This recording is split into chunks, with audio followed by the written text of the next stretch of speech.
On se retrouve pour la partie 2 des soins d'Aïssa. Je suis contente parce qu'aujourd'hui, il est sorti de son box. Son box est ouvert toute la journée, il peut choisir d'entrer et sortir comme il le souhaite. Comme vous pouvez le voir, il a beaucoup de mal à se déplacer.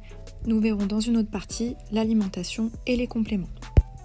Comme il est sorti, je peux faire le tour et vous montrer tous ses symptômes, en tout cas les visibles. Ça, c'était son écoulement dû à son abcès dentaire.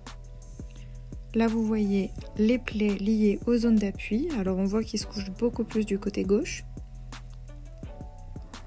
Les vidéos ne sont même pas très représentatives des blessures profondes qu'il peut avoir. Comme il passe beaucoup de temps couché, voire même toute sa journée, il surine et se défèque dessus. Ça faisait maintenant plus d'une semaine qu'il n'était pas sorti de son box. J'en profite donc pour le laver, nettoyer parfaitement ses plaies. Les urines et les crottins sont acides et comme il passe sa journée dedans, cela peut venir lui abîmer le poil et la peau.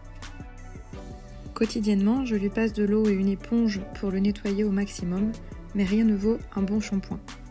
Vous verrez par la suite lequel j'utilise. Il est important de venir nourrir et protéger la peau. Je ne connais malheureusement pas la prochaine fois qu'il aura son shampoing. J'applique quotidiennement ce démêlant nourrissant d'AJC Nature. Il va venir protéger le crin et le nourrir en profondeur. Je suis contre les démêlants à base de silicone qui vont venir rendre le crin cassant, dur et pas nourri.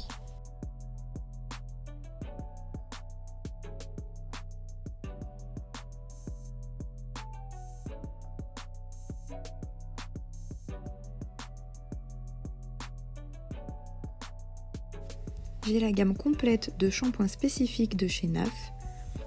Cette gamme se compose de 4 shampoings, un shampoing chauffant, un shampoing refroidissant, un shampoing à base de lavande et un shampoing à base de titri. Aujourd'hui, nous allons utiliser celui au titri et à la menthe. Grâce à ses propriétés antibactériennes, je vais pouvoir assainir la peau de mon cheval. Merci à la sellerie en ligne Agradi de proposer toute la gamme de shampoings NAF.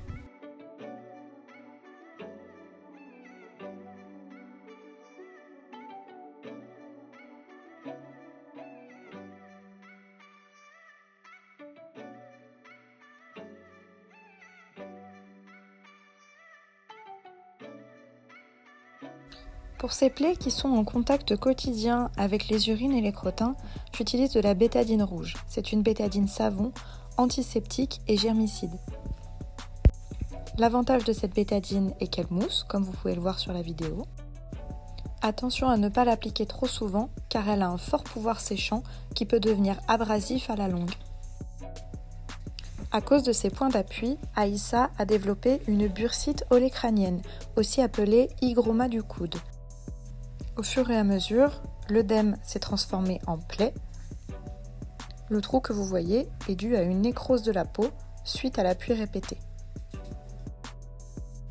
La douche froide va venir aider à réduire l'œdème et à favoriser la circulation. Il est malheureusement impossible de poser un pansement à cet endroit-là. J'ai tout essayé, alors si vous avez des astuces, je suis preneuse. La cicaceptive de chez Ekibao est tout à fait applicable sur ce type de plaie.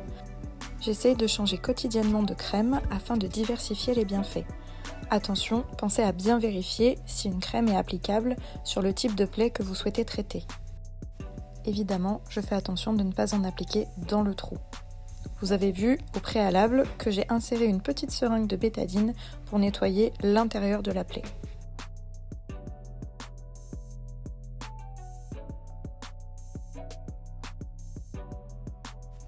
L'hygroma du coude, aussi appelée bursite olécranienne, est une inflammation, aussi appelée enflure, autour de l'articulation.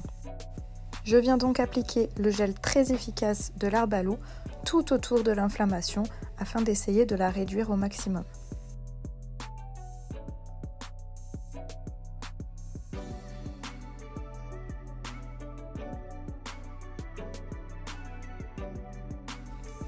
Comme dit dans la vidéo précédente, les abcès sont un des premiers symptômes de la maladie de Cushing.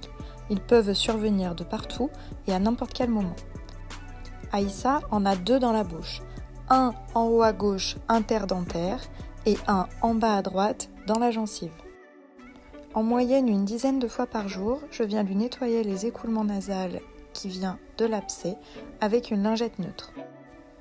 J'en ai profité, tant qu'il était debout et dehors, de lui nettoyer vraiment correctement à l'eau claire.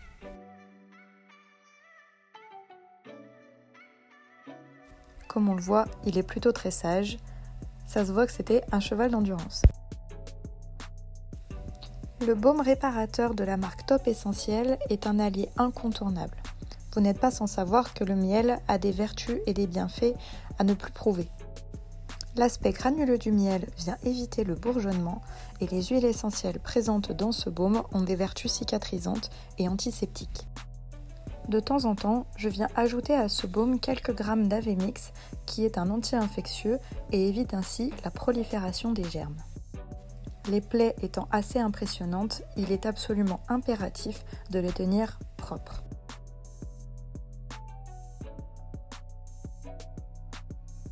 Aujourd'hui, j'applique ce baume uniquement sur les plaies de ses membres.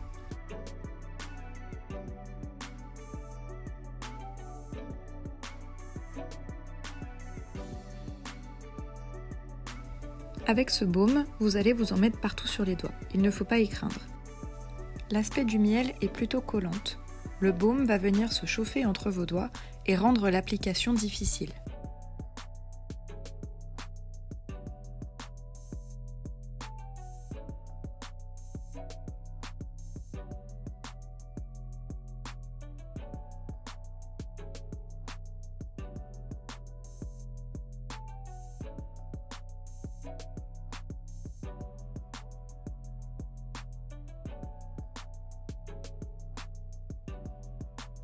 La troisième crème que j'utilise pour la cicatrisation des plaies est la Cicamère.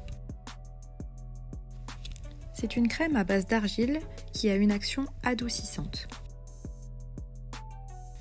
Elle a une texture qui se tient et qui va permettre de rester plus longtemps sur les plaies que n'importe quelle autre crème cicatrisante. Elle permet de maintenir la plaie souple et hydratée dans toutes les circonstances. Elle peut être utilisée sur tout type de plaie, sur les crevasses et également pour la gale de boue. Aujourd'hui, je viens l'appliquer par-dessus le baume réparateur au miel afin de bien faire maintenir le miel en place. En effet, comme j'ai fait chauffer le miel entre mes doigts, il a tendance à couler le long de la jambe. L'action de l'argile ainsi que les soins compris dans cette crème vont venir tenir bien en place le baume réparateur. Cette huile pour les pieds à base d'amamélis et de menthe poivrée est une composition personnelle. En effet, je suis diplômée en aromathérapie et elle fait partie de mes nombreuses potions confectionnées personnellement. Sur les conseils de ma naturopathe Alexandra Maillet, je viens appliquer cette huile en couronne. La menthe poivrée va avoir un effet rafraîchissant, elle va favoriser la circulation sanguine et le retour veineux. J'utilise cette huile le plus souvent possible afin de soulager les symptômes de sa fourbure. Cette crème pour les muscles de la marque Hilton Herbs a une compo 100% anti-inflammatoire. Elle va venir aider les seniors à avoir une meilleure mobilité.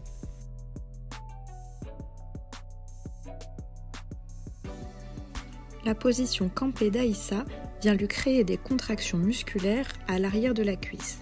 Je viens lui masser le muscle semi-tendineux avec cette crème. J'effectue un massage plutôt tonique afin d'aider le muscle à se relâcher un maximum. Cette crème apaisante et réchauffante va l'aider à soulager ses muscles contractés. Toujours dans l'idée de soulager au maximum les symptômes liés à sa fourbure, je viens utiliser le Fresh Oil de chez Alodiscare.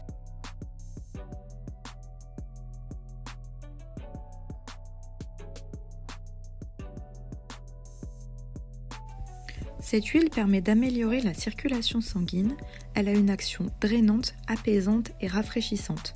Elle lutte également contre l'engorgement. Elle aide à améliorer cette sensation de jambes lourdes que peut avoir Aïssa.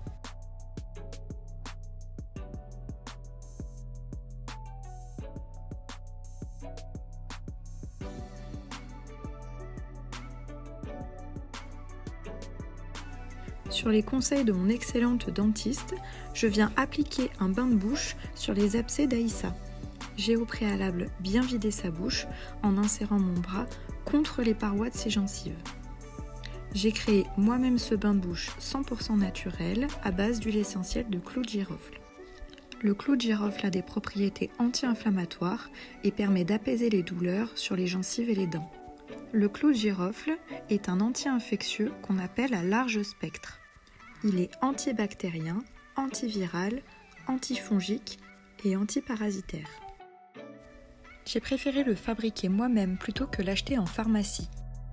En effet, si jamais il l'ingère, ça ne pose aucun problème. Cependant, en pharmacie, je ne suis pas sûre à 100% de la compo. C'est un bain de bouche à utiliser quotidiennement, environ 3 fois de chaque côté. Merci d'avoir regardé cette vidéo et à très vite.